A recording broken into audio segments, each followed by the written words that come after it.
তো আমরা জাহিদ ভাইকে আমি আশ্চর্য হয়ে গেছি, সবার ঠিকানা নিয়েছেন এবং যারা ভুল দিতে পারেনি তারা দিবেন। আমার এই জিনিসটা আশ্চর্য হচ্ছে, এটাই হলো ভাই। মানুষ বাঁচবে কয়দিন, মানুষকে হেল্প করতে পেরেছিলাম। তো এবার যখন আমরা ক্ষমতায় এসেছি, তো আমাদের হেল্প করার সাহসটাও কমে গেছে, কারণ এমন ভাবে সবকিছু হয়েছে, কারো কাছে চেলে যার কাছে আছে সেই দেয় না, আর যার কাছে নাই সেই চেষ্টা করে। বিষয়টা এরকম দাঁড়াইছে।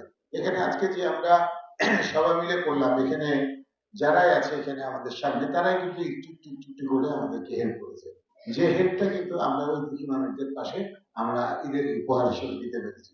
তো আমরা জাহিদ ভাইকে আমি আশ্চর্য হয়ে গেছি, সবার ঠিকানা নিয়েছেন এবং যারা ভুল দিতে পারেনি তারা দিবেন। আমার এই জিনিসটা আশ্চর্য হচ্ছে, এটাই হলো ভাই।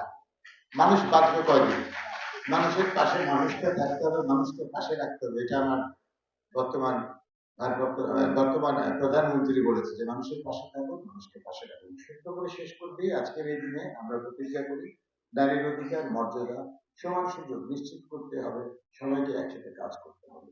কারণ নারীর সম্মান মানে মানবতার সম্মান। সব নারীর প্রতি রইল আন্তরিক শ্রদ্ধা, শুভেচ্ছা। সবাই ভালো থাকবেন।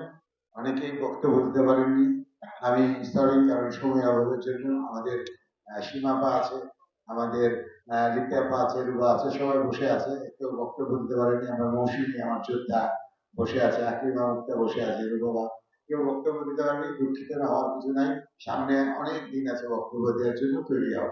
কারণ নারীরা ধৈর্যশীল, আজকে তোমাদের ধৈর্য পরীক্ষা হবে। শাহনাজ বেলি আপাকে কষ্টের সময় এসে বসে আছে, শাহনাজ বেলি আপার জন্য একটা হাত টান দেন। একটা লোকসঙ্গীত শিল্পী উনাকে ফোন করলে উনি চলে আসেন।